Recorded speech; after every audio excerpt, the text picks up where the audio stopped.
Hi guys, Nick Scrutton here from Gimme, and today I'm going to be talking to you about this little beauty here, the 7 wood. They've caught a lot of traction recently. You've seen them in the bags of more and more pros, and I'm going to talk to you guys about why it might be worth putting one in your golf bag.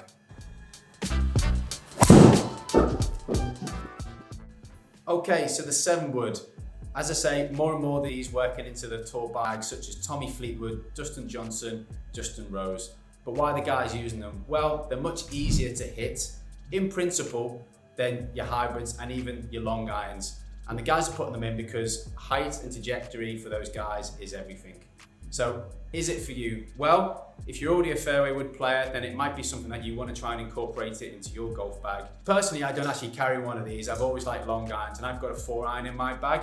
But I have to say, based on hitting a few of them today, I might well be putting one of these into the golf bag very soon. Okay, so what is the 7 wood? Well, it's got 21 degrees of loft on it, typically across most of the brands in the industry, and it's got a much shorter shaft than you'll find in a 3 or a 5 wood.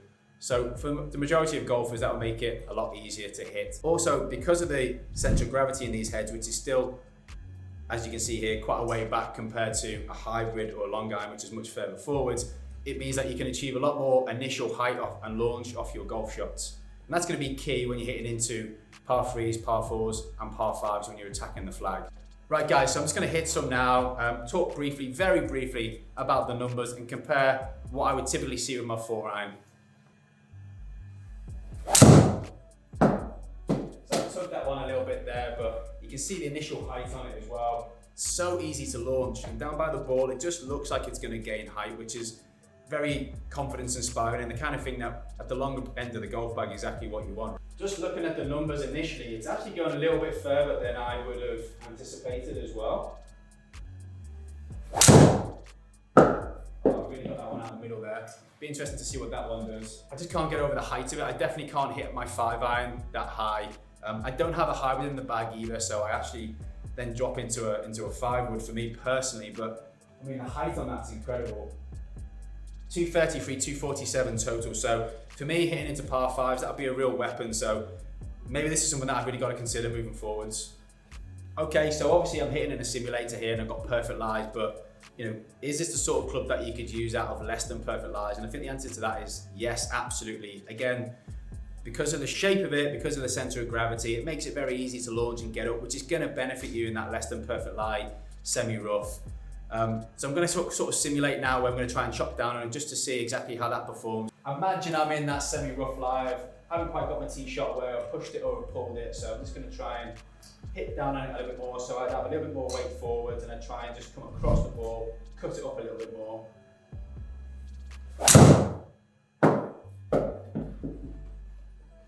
Little bit of a fade. Again, it's so easy to shape as well. I'm really surprised. It's the first time I've got my hands on a 7 wood myself to hit one, and I'm really considering putting one of these in the bag now, just trying to make the game as easy as you possibly can. But yeah, I just wanted to try and hit down on that one a little bit more to try and see if I could create a little bit more initial launch. That one jumped up a little bit there, a couple of degrees over the previous one it hit, and it created a little bit more spin as well. So that's going to be perfect if I've just missed the fairway, you know, and I still fancy going for that par 4, par 5. So I think nowadays these are really versatile golf clubs and something that if you're struggling with a long iron, or if you've got particularly long par 3s on your golf course, I would definitely go down and test one of these. Find one that you like, get it optimized for you.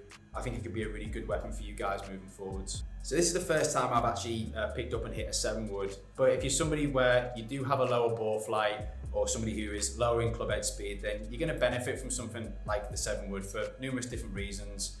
Typically the 7 wood's going to be quicker off the face than what you're going to experience with a long iron or even the hybrids that are out there right now. Also the shaft length is going to be longer. So typically with a 4-iron, you're going to be looking at 4-iron lengths of 39 inches, let's say, standard. Whereas here you're looking at somewhere around 41 inches. So the additional length you get in the shaft, and also moving from steel potentially to graphite, you're going to be able to move this quicker. So the shots that I've hit there, I'm up at around 100 miles an hour club head speed, and that's enabling me to move it out there to sort of 235 carry, which actually goes much further than where my current 4-iron would go. So would it be a direct replacement for me? Not necessarily for the 4-iron, but it might be a 3-iron replacement for myself. But this is where ideally you'd go down, you'd hit the club alongside the other irons that you've got in the bag, and that enables you to really see where the gapping fits. I feel like with the modern day 7-wood, because height now is key, and especially in the professional game. Now all those guys are obviously superb ball strikers, and you would say you don't need the help to generate height in the first place, but why are they putting it in play? Well, I think it's the versatility of this wood as well. As I say, and as I showed you earlier on, being able to hit it out to less than perfect lies, where you wouldn't necessarily be able to generate the ball speed and the height that you would get with the 4-iron. I think that's why these are being put in the bag by the guys, and why moving forwards you're probably going to see more and more. I mean, the most recent major that we saw, that we watched, which was the fantastic Masters Championship, there was an increase of around 20% of 7-woods put in over the previous year. That's really a big increase in one particular club to go into the bag for professionals that you see playing that tournament. From what I just witnessed right there, I would say if you put me on in the middle of the fairway, 230 out, and I had to hit my current 4-iron, or I had to hit the 7-wood, I'd probably be picking the 7-wood right now, because I'm actually quite impressed with those strikes that I've just put on there. So yeah, maybe I'm not going to be giving this one back. Okay guys, so just to summarize there, first time for me hitting a 7-wood, really surprised me, and maybe it's put the cat amongst the pigeons. Certainly my own golf bag, most of the clubs in there have been pretty established, and I don't change a huge amount, but maybe I need to start thinking outside the box a little bit more. Maybe I need to do some testing in this part of the bag myself. I can't argue with the results there. The ball's gone higher, the distance has been fantastic, and it just feels so easy to use. So I can see why even the guys at the top end of the game, these fantastic ball strikers, are starting to use it. And if they're going to use the technology, maybe it's time you start to use the technology as well. So don't be afraid to go and grab one, give it a hit. You might be surprised by those results. Guys, if you enjoyed the video, don't forget to follow and subscribe to the YouTube channel. And of course, get into the comments and ask what video you'd like to see next. We want to hear your feedback and look forward to hearing from you very soon.